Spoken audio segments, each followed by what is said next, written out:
সম্মানিত দর্শক শ্রোতা, আসসালামু আলাইকুম। আমি আনোয়ার খান, সূর্যোদয় বাংলা মিডিয়া আপনাদের জানাই স্বাগত। আমরা আছি শরীয়তপুর জেলার একটি প্রাইভেট হাসপাতালে। এই প্রাইভেট হাসপাতাল সম্পর্কে আমরা জানবো এবং আপনাদেরকে জানানোর চেষ্টা করব। আপনারা আমাদের সাথেই থাকুন। আপু, আপনি আপনার পরিচয় দিয়ে কথা বলুন। ভাইয়া আসসালামু আলাইকুম, আমার নাম রাজিয়া সুলতানা রিক্তা, আমি ঢালিতে জব করি।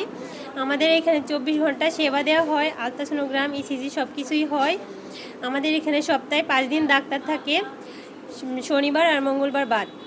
শুক্রবার থাকে হলো doctor Ronesh Ghosh orthopaedics doctor, আর সাথে থাকে গাইনি ডাক্তার বদরুন্নাহার তানজিদ, আর সাথে হাড়ের ডাক্তার থাকে, হার্ট ও মেডিসিন রিজভিসা ডাক্তার।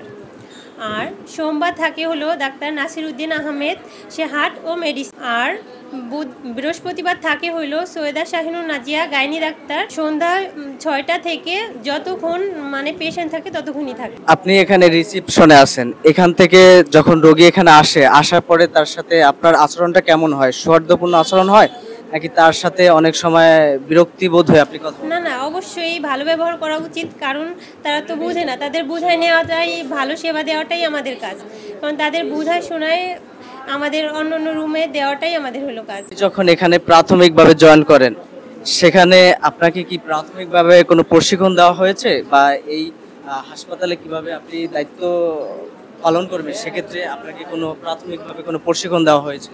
হ্যাঁ, অবশ্যই প্রশিক্ষণ দেওয়া হয়েছে, নাহলে তো আমি এটা সম্পর্কে কোনো ধারণা ছিল না। তা আমি প্রশিক্ষণ পেয়ে এ পর্যন্ত আগাইছি। ঠিক আছে আপু, আপনার উত্তরোত্তর সাফল্য কামনা করি। আপনি ভালো থাকবেন।